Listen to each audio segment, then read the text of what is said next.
ರಾಹುಲ್, ನಿನ್ನ ಹತ್ರ ಒಂದು ಮುಖ್ಯವಾದ ವಿಷಯ ಮಾತಾಡಬೇಕಿತ್ತು. ಏನು ಡ್ಯಾಡ್? ನಿನ್ನ ಪರ್ಸನಲ್ ಲೈಫು ಸೆಟಲ್ ಮಾಡಬೇಕು ಅಂತ ನಾನು ನಿಮ್ಮಮ್ಮ ಡಿಸೈಡ್ ಮಾಡಿದ್ದೀವಿ. ನಿನ್ನ ಮದುವೆ ಬಗ್ಗೆ ಮಾತಾಡ್ತಾ ಇದ್ದಾರೆ. ನನ್ನ ಮದುವೆಗೆ ಏನು ಅರ್ಜೆಂಟ್ ಇದೆ ಡ್ಯಾಡ್? ಮೊದಲು ದೇವ್ಯಾನಿ ಮತ್ತು ವರ್ಷ ಸೆಟ್ಲ್ ಆಗಲಿ, ಆಮೇಲೆ ನನ್ನ ಮದುವೆ ಬಗ್ಗೆ ಯೋಚನೆ ಮಾಡ್ತೀನಿ.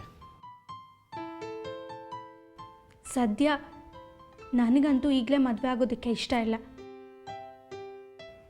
ನೀವು ಯಾರು ಈ ವಿಷಯದಲ್ಲಿ ನನಗೆ ಪ್ರೆಷರ್ ಹಾಕಬೇಡಿ. ರಾಹುಲ್, ವರ್ಷ ಹೇಳ್ತಾ ಇರೋದು ಸರಿಯಾಗಿದೆ. ಅವಳು ಈಗ ತಾನೇ ಕೋರ್ಸ್ ಮುಗಿಸಿದಾಳೆ. ಅವಳದಿನ್ನೂ ಫ್ಯೂಚರ್ ಪ್ಲ್ಯಾನು ಡಿಸೈಡೇ ಆಗಿಲ್ಲ. ದೇವ್ಯಾನಿ ಅವಳು ಪೋಸ್ಟ್ ಗ್ರ್ಯಾಜುಯೇಷನ್ ಮುಗಿಸೋ ತನಕ ಅವಳಿಗೆ ಮದುವೆ ಬೇಡ ಅಂತ ನಿಮ್ಮಮ್ಮನ ಹತ್ರ ಹೇಳಿದಾಳಂತೆ. ನಿನಗೆ ಒಂದು ಒಳ್ಳೆ ಕಡೆಯಿಂದ ಅಲಿಯನ್ಸ್ ಬಂದಿದೆ, ಅದಕ್ಕೆ ನಿನ್ನ ಮದುವೆ ಬಗ್ಗೆ ಪ್ರಸ್ತಾಪ ಮಾಡಿತ್ತು. ಯಾರು dad? Education minister Mohan Das ಇದ್ದಾರಲ್ಲ, ಅವರು ನಮ್ಮ ಜೊತೆ ಸಂಬಂಧ ಬೆಳೆಸೋಕ್ಕೆ ಇಷ್ಟಪಟ್ಟಿದ್ದಾರೆ. ಅವ್ರ ಮಗಳು ಸೋಹಿನಿ ದಾಸ್ ಆಕ್ಸ್ಫರ್ಡ್ ಯೂನಿವರ್ಸಿಟಿಲಿ MBA ಮುಗಿಸ್ಕೊಂಬಂದಿದ್ದಾಳೆ. ಪಾರ್ಟಿನಲ್ಲಿ ನೋಡಿರ್ಬೇಕಲ್ಲ ಅವಳನ್ನ. ನಾನು MLA ಮಧುಕರ್ ಫ್ಯಾಮಿಲಿ ಜೊತೆ ಇದ್ದಾಗ ಆ ಹುಡುಗಿ ಬಂದು ನಮ್ಮನ್ನು ಮಾತಾಡ್ಸ್ಲಲ್ಲ ರಾಹುಲ್? ನಾನು ಗಮನಿಸಲಿಲ್ಲ ಮಮ್ಮಿ. ಡಿನ್ನರ್ಗೆ ಅವಳು ನಮ್ಮ ಜೊತೆನೇ ಇದ್ಲು. ಆದರೆ ನೀನು ಅವಾಗ ಡ್ಯಾಡಿ ಜೊತೆ ಲಾಂಜ್ನಲ್ಲಿದ್ದೆ. ಎಕ್ಸಸೈಸ್ ಮಿನಿಸ್ಟ್ರ್ ಜೊತೆ ಏನೋ ಡಿಸ್ಕಸ್ ಮಾಡ್ತಿದ್ರಿ. ಅದಕ್ಕೆ ಅವಳನ್ನ ನೀನು ಸರಿಯಾಗಿ ಮೀಟ್ ಮಾಡೋದಕ್ಕಾಗಲಿಲ್ಲ. ಆ ಪಾರ್ಟಿ ಬೀಸ್ನಲ್ಲಿ ನಿನ್ಗೆ ಅವಳನ್ನ ಇಂಟ್ರೊಡ್ಯೂಸ್ ಮಾಡಿಸೋದೇ ಮರ್ತುಬಿಟ್ಟೆ ನಾನು. She is A very nice girl. ತಾಯಿ ಇಲ್ಲದೆ ಇದ್ದರೂ ತುಂಬ ಡಿಸಿಪ್ಲಿನ್ ಆಗಿ ಬೆಳೆದಿದ್ದಾಳೆ. ಒಬ್ಬಳೇ ಮಗಳು, MBA ಓದಿದ್ದಾಳೆ. ನಿನ್ನ ಬಿಸ್ನೆಸ್ಸಲ್ಲೂ ಹೆಲ್ಪ್ ಆಗುತ್ತೆ. ಅದು ಅಲ್ಲದೆ ಮೋಹನ್ ದಾಸ್ ಜೊತೆ ಸಂಬಂಧ ಬೆಳೆಸೋದ್ರಿಂದ ನಮ್ಮ ಪ್ರೆಸ್ಟೀಜು ಜಾಸ್ತಿ ಆಗುತ್ತೆ.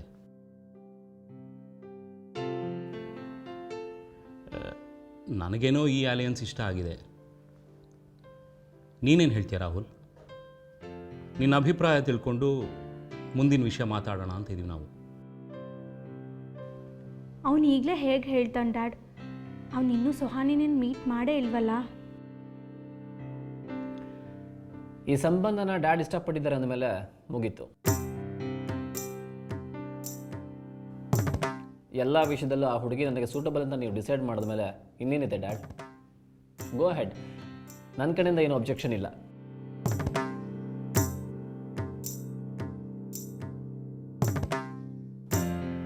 ನೋಡಿದ್ಯಾ ಕಾತ್ಯಾಯಿನಿ, ಮಕ್ಕಳು ಅಂದರೆ ಹೀಗಿರಬೇಕು. ನಾವು ತಗೊಳ್ಳೋ ಡಿಸಿಷನ್ ಮೇಲೆ ಭರವಸೆ ಇಟ್ಕೊಂಡು ಎಷ್ಟು ಬೇಗ ಒಪ್ಪಿಗೆ ಕೊಟ್ಬಿಟ್ಟ ನೋಡು. Very good Rahul, I appreciate this. Thanks dad. ನೀವು ನಾನು ಒಳ್ಳೆಯದನ್ನೇ ಡಿಸೈಡ್ ಮಾಡ್ತೀರಾ ಅಂತ ನನಗೆ ಚೆನ್ನಾಗಿತ್ತು. ನಾವೇ ಇಲ್ಲಿ ಕೂತು ಡಿಸೈಡ್ ಮಾಡಿದ್ರೆ ಸಾಕಾಗಲ್ಲ ಜಗದೀಶ್ವರ್. ಆ ಹುಡುಗಿ ಒಪಿನಿಯನ್ನು ತಿಳ್ಕೊಬೇಕಲ್ವಾ? ಅದೆಲ್ಲ ತಿಳ್ಕೊಳ್ಳದೆ ಮೋಹನ್ ದಾಸ್ ಅವರು ನಮ್ಮ ಜೊತೆ ಸಂಬಂಧ ಬೆಳೆಸ್ತಾರ.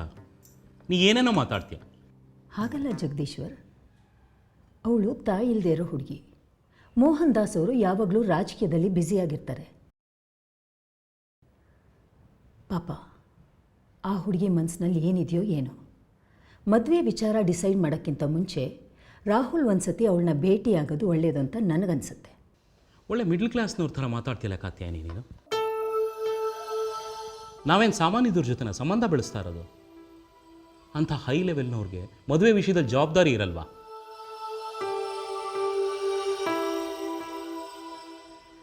ಅವ್ರಿಗೆ ಮದುವೆ ಅನ್ನೋದು ಬರೀ ಫ್ಯಾಮಿಲಿ ಅಕೇಶನ್ ಮಾತ್ರ ಅಲ್ಲ. ಕಲ್ಚರು, ಬ್ಯಾಕ್ಗ್ರೌಂಡು, ಕ್ವಾಲಿಫಿಕೇಷನ್ನು ಎಲ್ಲ ನೋಡಿನೇ ಅವರು ನಮ್ಮ ರಾಹುಲ್ನ ಸೆಲೆಕ್ಟ್ ಮಾಡಿರೋದು. ಅಂಥವ್ರ ಸಂಬಂಧ ಮಾಡೋಕ್ಕೆ ನಾವು ಅದೃಷ್ಟ ಮಾಡಿರಬೇಕು.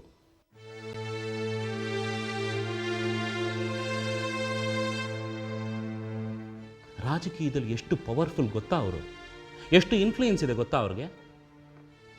ನಮ್ಮ ಬಿಸ್ನೆಸ್ ಸ್ಟೇಟಸ್ಗೆ ಅಂಥವ್ರ ಸಪೋರ್ಟ್ ಸಿಕ್ಕಿದ್ರೆ ಎಲ್ಲ ವ್ಯವಹಾರಗಳನ್ನು ಸುಲಭವಾಗಿ ಮಾಡಿಬಿಡ್ಬೋದು ಕಾತ್ಯಾಯಿನಿ. ಇದೆಲ್ಲ ಕನ್ಸಿಡರ್ ಮಾಡಿದ್ರೆ ಆ ಹುಡುಗಿ ಅಭಿಪ್ರಾಯ ಸೆಕೆಂಡ್ರಿ. ಅದು ಅಲ್ಲದೆ ಆ ಹುಡುಗಿ ನಮ್ಮ ರಾಹುಲ್ ಥರಾನೇ. ಅವಳು ತಂದೆ ಮಾತನ್ನು ಒಪ್ಕೊಂಡಿಯಾಳೆ.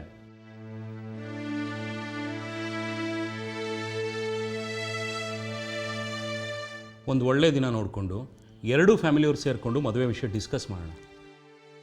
Fine dad, no problem.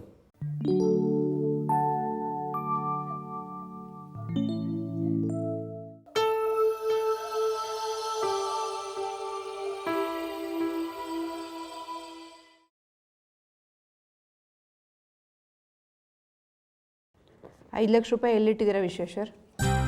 ಬೀರೂನಲ್ಲಿ safe ಆಗಿದೆ. ತಂದ್ಕೊಡಿ, ನಾಳೆ ಮಿನಿಸ್ಟ್ರನ್ನ ಮೀಟ್ ಮಾಡ್ತಾ ಇದ್ದೀನಿ. ಇಷ್ಟು ಸಣ್ಣ ವಿಷಯನ ಅದ್ಯಾಕೆ ಅಷ್ಟು ದೊಡ್ಡದು ಮಾಡ್ತಿದ್ಯೋ? ಬಿಟ್ಬಿಡಕ್ಕಾಗ್ದ? ನಾನು ಯಾವ ವಿಷಯನೂ ದೊಡ್ಡದು ಮಾಡ್ತಾ ಇಲ್ಲ. ಇದನ್ನು ನನಗೆ ಬಿಡಿ, ನಾನು ಮ್ಯಾನೇಜ್ ಮಾಡ್ತೀನಿ. ಅಯ್ಯ, ನನಗೇನು ಬಿಟ್ಟಿದ್ಯಾ? ಎಲ್ಲ ನೀನೇ ತಾನೇ ಮ್ಯಾನೇಜ್ ಮಾಡ್ತಿರೋದು. ನಿಮಗೆ ಬಿಟ್ಟರೆ ನೀವು ಮಾಡೋ ಘನಕಾರ್ಯ ನೋಡಿದ್ದೀನಲ್ಲ. 5 ಲಕ್ಷ ತಂದಿಡಿ ಇಲ್ಲಿ. ಅಯ್ಯೋ, ತರ್ತೀನಿ.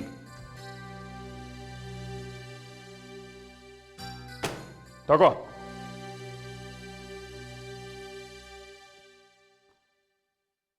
ಇದರಲ್ಲೇನು ತಗೊಂಡಿಲ್ಲ ತಾನೇ? 2,000 ತಗೊಂಡಿದ್ದೀನಿ. ಯಾಕೆ? ಅರ್ಜೆಂಟಾಗಿ ಬೇಕಿತ್ತು, ತಗೊಂಡೆ. ಏನೀಗ? ಯಾಕೆ ವಿಶ್ವೇಶ್ವರ್ ಹೀಗೆ ಮಾಡಿದ್ರಿ? ನಿಮಗೆ ಬೇಕಾದ್ರೆ ನಾನು ದುಡ್ಡು ಕೊಡ್ತಾ ಇರಲಿಲ್ವಾ? ಇದರಲ್ಲಿ ಯಾಕೆ 2,000 ತಗೊಂಡ್ರಿ? ನನ್ನ ಫ್ರೆಂಡ್ ಹತ್ರ ಸಾಲ ಮಾಡಿದ್ದೆ, ವಾಪಸ್ ಕೊಡಬೇಕು. ದುಡ್ಡು ಕೊಡೋದ್ರೆ ನೀ ಕೊಡ್ತೀಯಾ? ಅದಕ್ಕಿಂತ ಇದರಲ್ಲಿ ತಗೊಳ್ಳೋದೇ ವಾಸಿ ಅನ್ನಿಸ್ತು, ತಗೊಂಡೆ. ನಾಚಿಕೆ ಆಗಲ್ವಾ ನಿಮ್ಗೆ ಈ ರೀತಿ ಮಾತಾಡೋಕ್ಕೆ? ನೋಡುವ, ಈಗೆಲ್ಲ ಬೈಬೇಡ. ನೀನು ನನ್ನ 2,000 ರೂಪಾಯಿ ತಗೊಂಡಿದ್ದಕ್ಕೆ ಕಟ್ಕೊಂಡು ಗಂಡನ ಬಾಯಿಗೆ ಬಂದಾಗ ಬೈತಿಯಲ್ಲ, ನಿನಗೆ ನಾಚಿಕೆ ಆಗಬೇಕು. ಅಲ್ಲ ರೀ, ನೀವೇನು ಇದನ್ನು ಸಂಪಾದನೆ ಮಾಡಿದ್ದೀರಾ? ಯಾರೋ ರೌಡಿಗಳು ಕೊಟ್ಟಿರೋ ಲಂಚದ ದುಡ್ಡು ಇದು. ಇದನ್ನು ಮುಟ್ಟೋಕೆ ಅಸಹ್ಯ ಆಗಬೇಕು ನಿಮಗೆ. ಅಂಥದ್ರಲ್ಲಿ ಉಪಯೋಗಿಸಿದಿರಲ್ಲ, ಮನ್ಸು ಹೇಗೆ ಬಂತು? ನೋಡು, ನನಗೂ ಸ್ವಾಭಿಮಾನ ಇದೆ. ಬೇಕಾದರೆ ನಾನು 5 ಲಕ್ಷ ರೂಪಾಯಿ ಖರ್ಚು ಮಾಡಿಬಿಡ್ಬೋದಾಗಿತ್ತು. ಮಾಡಿದ್ನ ಪ್ರಾಮಾಣಿಕವಾಗಿ ನಿನ್ನ ಕೈಗೆ ತಂದುಕೊಟ್ಟಿದ್ದೀನಿ. ಏನೋ 2,000 ರೂಪಾಯಿ ಅರ್ಜೆಂಟ್ ಬೇಕಿತ್ತು, ತಗೊಂಡೆ. ಇದೇ ದುಡ್ಡನ್ನ ನಾನು ತಗೊಂಡು ಹೋಗಿ ಮಿನಿಸ್ಟ್ರಿಗೆ ಕೊಟ್ಟಿದ್ರೆ ಹೇಗಿರ್ತಾ ಇತ್ತು ಹೇಳಿ? ಇದರಲ್ಲಿ 2,000 ರೂಪಾಯಿ ಕಡಿಮೆ ಇದೆ ಅಂತ ಅವ್ರಿಗೆ ಗೊತ್ತಾಗಿದ್ದಿದ್ರೆ ನನ್ನ ಬಗ್ಗೆ ಏನು ಅನ್ಕೋತಾ ಇದ್ರು? 2,000 ರೂಪಾಯಿ ನನ್ನ ಗಂಡನೇ ಖರ್ಚು ಮಾಡಿದ್ದಾನೆ ಅಂತ ಹೇಳು. 2,000 ರೂಪಾಯಿ ಆ ಮಿನಿಸ್ಟ್ರಿಗೆ ಏನು ದೊಡ್ಡ ಅಮೌಂಟ್ ಅಲ್ಲ. ಶ್ರಮ, ನಿಮ್ಮ ಹತ್ರ ಬಂದು ಹೇಳ್ಕೊತೀನಲ್ಲ, ನನಗೆ ಬುದ್ಧಿ ಇಲ್ಲ. ಇದನ್ನ ಮಾತಾಡೋಕೆ ಮುಂಚೆ ಯೋಚಿಸ್ಬೇಕಿತ್ತು, ಸುಮ್ಮನೆ ಹಾರಾಡ್ದೆ. ಅಲ್ಲ ವಿಶ್ವೇಶ್ವರ್, ನನ್ನ ವೇವ್ ಲೆಂತ್ಗೆ ಸರಿಯಾಗಿ ನೀವು ಯೋಚನೆ ಮಾಡೋಕ್ಕಾಗಲ್ಲ ಅಂತ ನನಗೆ ಗೊತ್ತು. ಆದರೆ ನನ್ನ ಧ್ಯೇಯಗಳನ್ನ ರೆಸ್ಪೆಕ್ಟು ಮಾಡೋಕ್ಕಾಗಲ್ವಾ ನಿಮಗೆ? ಬೇಕಾಗಿತ್ತಾ ನಿಮಗೆ ಅನ್ಯಾಯದ ದುಡ್ಡು? ನೋಡು, ನನ್ನ ಫ್ರೆಂಡು ತುಂಬ ತಲೆ ತಿಂತಿದ್ದ. ಅವನ ಹತ್ರ 2,000 ರೂಪಾಯಿ ಸಾಲ ಇಸ್ಕೊಂಡಿದ್ದೆ, ವಾಪಸ್ ಕೊಡು ಅಂತ. ವಾಪಸ್ ಕೊಡ್ತಿದ್ರೆ ಮರ್ಯಾದೆ ಹೋಗಲ್ವಾ? ಅದಕ್ಕೆ ಕೊಟ್ಟೆ. ಯಾಕೆ? ನಿಮ್ಮ ಫ್ರೆಂಡ್ ಹತ್ರ ಯಾಕೆ ಸಾಲ ಮಾಡಿದ್ರಿ ನೀವು?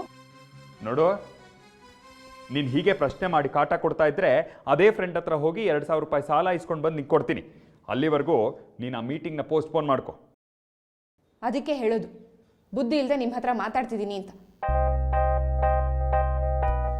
ಯಾವ ವಿಷಯ ಪ್ರಯಾರಿಟಿ ಕೊಡಬೇಕು ಅಂತ ಕೂಡ ನಿಮಗೆ ಗೊತ್ತಿಲ್ವಲ್ಲ ವಿಶ್ವೇಶ್ವರ್? 2,000 ರೂಪಾಯಿಗೋಸ್ಕರ ಮಿನಿಸ್ಟ್ರ್ ಜೊತೆ ಮೀಟಿಂಗ್ ಪೋಸ್ಟ್ಪೋನ್ ಮಾಡೋಕ್ಕಾಗತ್ತಾ? ನೀವು ಮಾಡಿದ ತಪ್ಪಿಗೆ ನಾನೇ 2,000 ರೂಪಾಯಿ ಹಾಕ್ತೀನಿ ಬಿಡಿ. ಅಯ್ಯ, ಇದನ್ನ ನೀನು ಮೊದಲೇ ಹೇಳಿದಿದ್ರೆ ಇಷ್ಟೆಲ್ಲ ಜಗಳವೇ ಆಗ್ತಿರ್ಲಿಲ್ಲ. ದಡ್ಡಿ.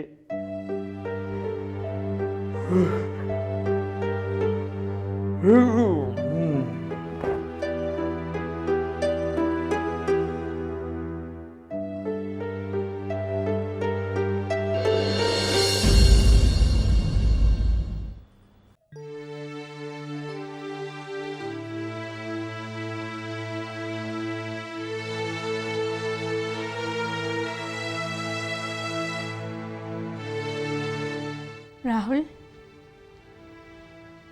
ಏನೇ ವರ್ಷ, ಮಲಗಲಿಲ್ವಾ? ಯಾಕೆ ನಿದ್ದೆ ಬರಲಿಲ್ವಾ? ಇಲ್ಲ, ನಿನ್ನ ಹತ್ರ ಸ್ವಲ್ಪ ಮಾತಾಡಬೇಕಿತ್ತು. ಯಾಕೆ, ನೀನು ಟೆಡಿಬೇರ್ಗಳ ಜೊತೆ ಮಾತಾಡಿದ್ದು ಸಾಕಾಗಲಿಲ್ವಾ? ರಾಹುಲ್, ಜೋಕ್ ಅಲ್ಲ, ಸೀರಿಯಸ್ ಆಗಿ ಹೇಳ್ತಿದ್ದೀನಿ. ನಿನ್ನ ಮದುವೆ ವಿಷಯದ ಬಗ್ಗೆ ಸ್ವಲ್ಪ ಮಾತಾಡಬೇಕಾಗಿತ್ತು. ನೀನು ಮಾತಾಡಬೇಕಾಗಿತ್ತಾ? ನನ್ನ ಮದುವೆ ವಿಷಯ ಏನು ಹೇಳು? ಡ್ಯಾಡ್ ಹೇಳಿದ ತಕ್ಷಣ ನೀನು ಹಿಂದು ಮುಂದೆ ಯೋಚನೆ ಮಾಡದೆ ಮದುವೆಗೆ ಒಪ್ಕೊಂಡಿದ್ದು ಸರಿ ಅನ್ಸತ್ತಾ? ನಿನಗ್ಯಾಕೆ ಬಂತು ಈ ಥರ ಅನುಮಾನ? ಡ್ಯಾಡಿ ಮಾತಾಡೋ ರೀತಿ ನೋಡಿದ್ರೆ ಅವ್ರ ಬಿಸ್ನೆಸ್ ಸ್ಟೇಟಸ್ನ ಇಂಪ್ರೂವ್ ಮಾಡ್ಕೊಳ್ಳೋಕ್ಕೆ ಈ ಸಂಬಂಧ ಬೆಳೆಸ್ತಾ ಇರೋ ಹಾಗಿದೆ. ಅವರು ನಿನ್ನ ಭಾವನೆಗಳಿಗೆ ಇಂಪಾರ್ಟೆನ್ಸ್ ಕೊಡ್ತಾ ಇಲ್ಲ. ಮಮ್ಮಿ ಹೇಳ್ದ ಹಾಗೆ ಒಂದು ಸಲ ನೀನು ಸೋಹಿನಿ ಮೀಟ್ ಮಾಡಿ ಮಾತಾಡಿದ್ರೆ ಸರಿ ಅನಿಸುತ್ತೆ. ಅವಳ ಬಾಯಿಂದನೇ ಒಪ್ಪಿಗೆ ಇದೆ ಅಂತ ಕೇಳಿದ್ರೆ ನಿನಗೂ ಸಂತೋಷ ಆಗುತ್ತಲ್ವಾ? ಈಗಲೂ ನನಗೆ ಸಂತೋಷನೇ ಆಗಿದೆ ವರ್ಷ. ಮಿನಿಸ್ಟ್ರ್ ಫ್ಯಾಮಿಲಿ ಅವರು ತಾವಾಗೆ ನಮ್ಮ ಅಲಯನ್ಸ್ನ ಕೇಳ್ಕೊಂಬಂದಿದ್ದಾರೆ ಅಂತ. ಇಷ್ಟಕ್ಕೂ ಸೋಹನಿ ನನ್ನನ್ನು ಒಪ್ಕೊಳ್ದಿರೋದಕ್ಕೆ ರೀಸನ್ ಇಲ್ವಲ್ಲ ವರ್ಷ. I am an eligible bachelor you see. ನೀನು ಮನಸ್ಫೂರ್ತಿಯಾಗಿ ಅವಳನ್ನು ಒಪ್ಕೊಂಡಿದ್ಯಾ? Of course, she is well educated, prestigious family background ಇದೆ. ಸಿಂಪಲ್ ಗರ್ಲ್, ವೆಲ್ ಸ್ಪೋಕನ್ ಅಂತ ಡ್ಯಾಡಿ ಹೇಳ್ತಾರೆ. ಇದಕ್ಕಿಂತ ಇನ್ನೇನು ಬೇಕು? ರಾಹುಲ್, ನಾನು ಹೀಗೆ ಹೇಳ್ತಿದ್ದೀನಿ ಅಂತ ಬೇಜಾರು ಮಾಡ್ಕೋಬೇಡ.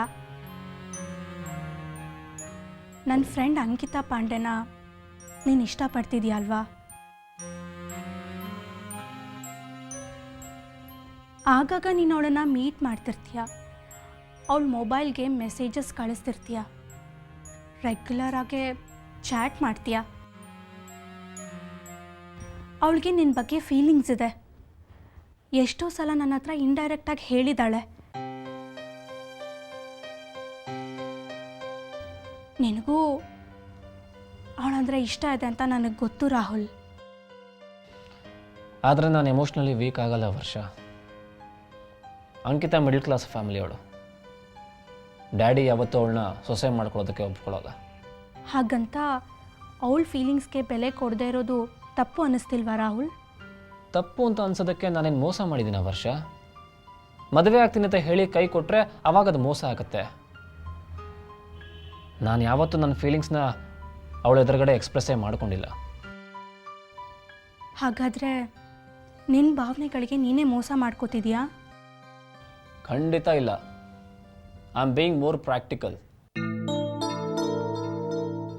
ನಾನು ಈಗ ತಾನೇ ನನ್ನ ಹೊಸ ಬಿಸ್ನೆಸ್ನ ಶುರು ಮಾಡ್ತಾ ಇದ್ದೀನಿ. ನಮಗೆ ಬೇಕಾದಷ್ಟು ಜನ ಕಾಂಪಿಟೇಟರ್ಸ್ ಇರ್ತಾರೆ. ನಮ್ಮ ಪ್ರಾಡಕ್ಟ್ನ ಸಕ್ಸಸ್ಫುಲ್ಲಾಗಿ ಲಾಂಚ್ ಮಾಡಬೇಕು ಅಂದರೆ ಬರೀ ಫೈನಾನ್ಷಿಯಲ್ ಸಪೋರ್ಟ್ ಇದ್ದರೆ ಸಾಲದು ವರ್ಷ. ಪೊಲಿಟಿಕಲ್ ಬ್ಯಾಕಿಂಗ್ ಕೂಡ ಇರಬೇಕು.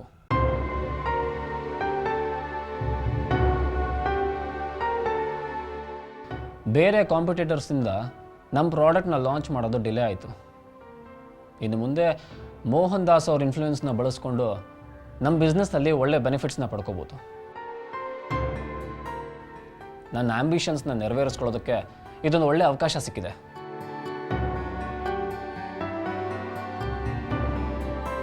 ಅಂಥದ್ರಲ್ಲಿ ಎಮೋಷ್ನಲಿ ಯೋಚನೆ ಮಾಡೋ ಬದಲು ಪ್ರಾಕ್ಟಿಕಲ್ ಆಗಿ ನಿರ್ಧಾರ ತಗೊಳ್ಳೋದು ಒಳ್ಳೆಯದು. ನೀನು ಡ್ಯಾಡಿ ಥರ ಆಗಬೇಡ ರಾಹುಲ್. ನಾನು ಬಿಸ್ನೆಸ್ ಮೈಂಡೆಡ್ ಆಗಿರ್ಬೋದು, ಆದರೆ ಫ್ಯಾಮಿಲಿನ ಯಾವತ್ತೂ ನೆಗ್ಲೆಕ್ಟ್ ಮಾಡಲ್ಲ. ಯೋಚನೆ ಮಾಡಬೇಡ.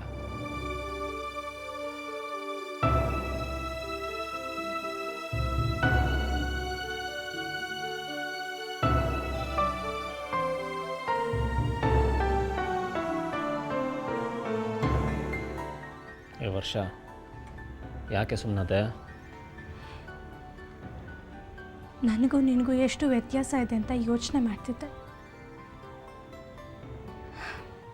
ನೀನು ಪ್ರೀತಿನ ವ್ಯವಹಾರಕ್ಕೆ ಹೋಲಿಸ್ತಾ ಇದೀಯ, ಆದರೆ ನಾನು ಹಾಗಲ್ಲ. ನಾನು ಮದುವೆ ಹಾಕೋ ಹುಡುಗ ನನ್ನನ್ನು ತುಂಬ ಪ್ರೀತಿಸಬೇಕು. ಅವನಿಗೆ ನನ್ನ ಮುಂದೆ ಬೇರೆ ಯಾವುದು ಮುಖ್ಯ ಅಲ್ಲ ಅಂತ ಅನಿಸ್ಬೇಕು. ನಾನು ಯಾವಾಗಲೂ ನಗ್ನಗ್ತಾ ಇರಬೇಕು. ಹಾಗೆ ಅವನನ್ನು ನನ್ನ ನೋಡ್ಕೊಳ್ಬೇಕು.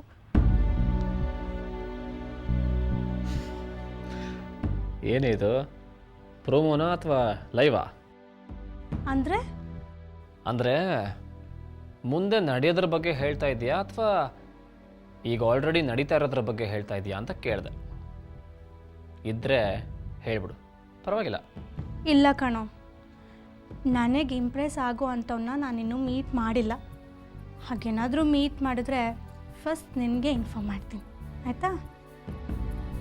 ಗುಡ್ ನೈಟ್, ಹೋಗಿ ಮಲಕ್ಕೋ.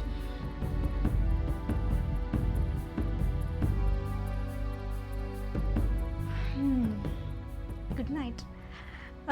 ನಿನ್ನ ಮದುವೆ ಬಗ್ಗೆ, ಓ ಸಾರಿ, ನನ್ನ ಬಿಸ್ನೆಸ್ ಬಗ್ಗೆ ಕನ್ಸು ಕಾಣ್ತಾ ಮಲ್ಕೋ. Okay, by. Good night.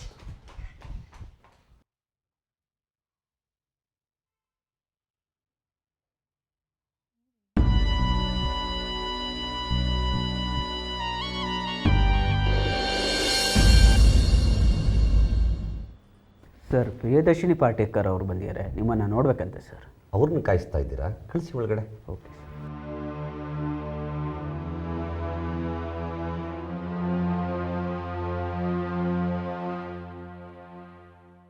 ನಮಸ್ಕಾರ ಸರ್.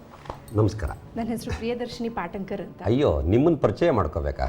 ಕೂತ್ಕೊಳ್ಳಿ. ನಿಮ್ಮ ಆರ್ಟಿಕಲ್ಗಳನ್ನೆಲ್ಲ ಓದ್ತಾ ಇರ್ತೀನಿ ನಾನು. Thank you sir. ಈಗ ಅದೇ ವಿಷಯ ಮಾತಾಡಬೇಕು ಅಂತ ನಾನು ಬಂದಿರೋದು. ನಿಮ್ಮಂಥವ್ರು ಮಾತಾಡೋದನ್ನ ನಾವು ಕೇಳಬೇಕು ಮೇಡಮ್. ಬುದ್ಧಿವಂತಿಗೆ ಉಪಯೋಗಿಸೋರು ನೀವು. ನಿಮ್ಮ ಮಾತಿನಲ್ಲಿ ಹೆಚ್ಚು ವೆಯ್ಟೇಜ್ ಇರುತ್ತೆ. ಪೇಪರ್ನಲ್ಲಿ ನಾವು ಆರ್ಟಿಕಲ್ಸ್ ಬರೆಯೋದು ಪಬ್ಲಿಕ್ ಅವೇರ್ನೆಸ್ ಕ್ರಿಯೇಟ್ ಮಾಡೋದಕ್ಕೆ. ಅದು ನಿಮಗೂ ಗೊತ್ತಿದೆ ಅಲ್ವಾ ಸರ್? ನೆಹರು ನಗರದಲ್ಲಿರೋ ಪಬ್ ಬಗ್ಗೆ ನಾನು ಆರ್ಟಿಕಲ್ ಬರೆದಿದ್ದು ಇದೇ ಉದ್ದೇಶದಿಂದ. ಆ ಪಬ್ಬು ರೆಸಿಡೆನ್ಷಿಯಲ್ ಏರಿಯಾದಲ್ಲಿದೆ. ಅದು ದೇವಸ್ಥಾನದ ಹತ್ರ. ದೇವಸ್ಥಾನದ ಹತ್ರ ಪಬ್ ನಡೆಸೋದು ಕಾನೂನಿಗೆ ವಿರೋಧ ಅಲ್ವಾ ಸರ್? ಅಲ್ಲಿ ಪಬ್ಲಿಕ್ಗೆ ಸಾಕಷ್ಟು ತೊಂದರೆ ಆಗಿದೆ. ಅದನ್ನು ಸ್ಟಾಪ್ ಮಾಡೋದಕ್ಕೆ ನೀವು ಸಪೋರ್ಟ್ ಮಾಡೋದು ಬಿಟ್ಟು ಆ ಪಬ್ ಓನರ್ ಸತೀಶ್ ಬಾಬುಗೆ ಸಪೋರ್ಟ್ ಮಾಡ್ತಾ ಇದ್ದೀರಲ್ಲ, ಹೇಗೆ ಸರ್? ನೋಡಿ, ಸತೀಶ್ ಬಾಬು ಪಬ್ ನಡೆಸ್ತಾರೆ ಅಂತ ನನಗೆ ಗೊತ್ತು. ಆದರೆ ಆ ಏರಿಯಾದಲ್ಲಿ ಅಷ್ಟೊಂದು ತೊಂದರೆ ಆಗ್ತಾ ಇದೆ ಅಂತ ನನಗೆ ಐಡಿಯಾ ಇರಲಿಲ್ಲ. ಇನ್ಫ್ಯಾಕ್ಟ್ ನಿಮ್ಮ ಆರ್ಟಿಕಲ್ ಓದಿದ ಮೇಲೆ ಅಲ್ಲಿ ಏನಾಗ್ತಾ ಇದೆ ಅಂತ ನನಗೆ ಗೊತ್ತಾಯಿತು. ಖಂಡಿತ ಅಲ್ಲಿ ಪಬ್ ನಡೆಸೋದು ತಪ್ಪು. ಈ ಮಾತನ್ನು ನಾನು ಒಪ್ಕೊಳ್ತೀನಿ. ಹಾಗಾದರೆ ತಾವು ದಯವಿಟ್ಟು ಈ ದುಡ್ಡನ್ನ ವಾಪಸ್ ತಗೋಬೇಕು ಸರ್. ಏನದು? ಯಾವ ದುಡ್ಡು? ನಾನು ಇನ್ನು ಮುಂದೆ ಪಬ್ ವಿಷಯದಲ್ಲಿ ಇಂಟರ್ಫಿಯರ್ ಆಗಬಾರ್ದು ಅಂತ ಥ್ರೆಟನ್ ಮಾಡೋದಕ್ಕೆ ಸತೀಶ್ ಬಾಬು ಅವರು 5 ಲಕ್ಷ ರೂಪಾಯಿನ ನನ್ನ ಹಸ್ಬೆಂಡಿಗೆ ಕೊಟ್ಟಿದ್ದಾರೆ ಸರ್. ಈ ದುಡ್ಡು ನಿಮ್ಮ ಕಡೆಯಿಂದನೇ ಬಂದಿದ್ದು ಅಂತ ಅವರೇ ಹೇಳಿದ್ರು. ನೀವು ಅವನ ಮಾತು ನಂಬ್ತಿರಲ್ಲ ಮೇಡಮ್. ನೋಡಿ, ಇರೋ ವಿಷಯ ಹೇಳಿಬಿಡ್ತೀನಿ. ಸತೀಶ್ ಬಾಬು ಇಲ್ಲಿವರೆಗೂ ನನ್ನ ಸಹಾಯ ಕೇಳ್ಕೊಂಡು ಬಂದಿದ್ದಂತೂ ನಿಜ. ಸತೀಶ್ ಬಾಬು ನನಗೆ ಬೇಕಾಗಿರೋನು. ಎಲೆಕ್ಷನ್ ಟೈಮ್ನಲ್ಲಿ ನನ್ನ ಪರವಾಗಿ ತುಂಬ ಓಡಾಡಿದ್ದಾನೆ. ಅದಕ್ಕೆ ಸ್ವಲ್ಪ ವಿಶ್ವಾಸ ಇಟ್ಕೊಂಡಿದ್ದೀನಿ. ಆದರೆ ಅವನ ಪಬ್ನಿಂದ ಇಷ್ಟೊಂದು ತೊಂದರೆ ಮಾಡ್ಕೊಂಡಿದ್ದಾನೆ ಅಂತ ಡೀಟೇಲ್ಸ್ ನನಗೆ ಗೊತ್ತಿಲ್ಲ. ನೀವು ಸತೀಶ್ ಬಾಬುಗೆ ಸಪೋರ್ಟ್ ಮಾಡ್ತಾ ಇದ್ದೀರಾ ಅಂತ ಸತೀಶ್ ಬಾಬು ಮತ್ತು ಅವನ ಕಡಿಯೋರು ನನ್ನ ಹಸ್ಬೆಂಡಿಗೆ ಹೇಳಿದ್ದಾರೆ ಸರ್. ನಿಮ್ಮ ವಿಶ್ವಾಸಗಳೇನೇ ಇರಲಿ, ನನಗೆ ಮಂತ್ರಿಗಳ ಸಪೋರ್ಟ್ ಇದೆ ಅಂತ ಅವನು ಎಲ್ಲರ ಹತ್ರ ಹೇಳ್ಕೊಂಡು ಬಂದರೆ ಸತೀಶ್ ಬಾಬು ಮಾಡೋ ಇಲ್ಲೀಗಲ್ ಆ್ಯಕ್ಟಿವಿಟೀಸ್ಗೆ ನೀವು ಇಂಡೈರೆಕ್ಟಾಗಿ ಸಪೋರ್ಟ್ ಮಾಡ್ತಾ ಇದ್ದೀರಿ ಅಂತ ಜನರು ತಪ್ಪು ತಿಳ್ಕೊಳ್ಳೋ ಸಾಧ್ಯತೆಗಳಿರುತ್ತಲ್ವ ಸರ್?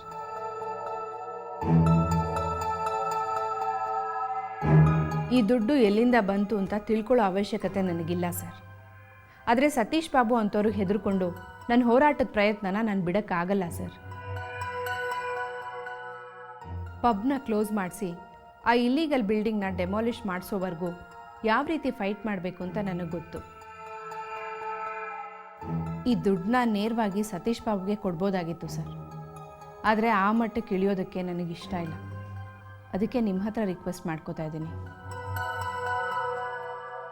ರೌಡಿ ಎಲಿಮೆಂಟ್ಸಿಂದ ಕಾಮನ್ ಪೀಪಲ್ಗೆ ತೊಂದರೆ ಆಗದೆ ಇರೋ ಹಾಗೆ ನೀವು ನಮಗೆ ಸಹಾಯ ಮಾಡಬೇಕು.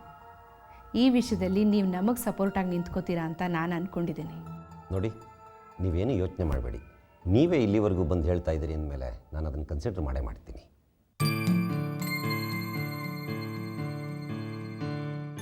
ಬಟ್ ಈ ಪಬ್ ವಿಷಯದಲ್ಲಿ ನಾನು ಯಾವುದೇ ರೀತಿಯಲ್ಲೂ ಇನ್ವಾಲ್ವ್ ಆಗಿಲ್ಲ ಮೇಡಮ್. ಆ ನಂಬಿಕೆ ನಿಮಗಿದ್ರೆ ಸಾಕು. ನಿಮ್ಮ ಧ್ಯೇಯಗಳಿಗೆ ನನ್ನ ಕಡೆಯಿಂದ ನಿಮಗೆ ಯಾವತ್ತೂ ಸಪೋರ್ಟ್ ಇದ್ದೇ ಇರುತ್ತೆ. Thank you sir. ನಾನು ಬರ್ತೀನಿ. ಒಳ್ಳೆಯದು, ಹೋಗ್ಬಿಟ್ಟು ಬನ್ನಿ. ನಿಮ್ಮ ಜೊತೆಲಿ ಮಾತಾಡಿದ್ದು ನನಗೆ ತುಂಬ ಸಂತೋಷವಾಗಿದೆ. ನನಗೂ ಅಷ್ಟೇ ಸರ್. Thank you. ಸರಿ.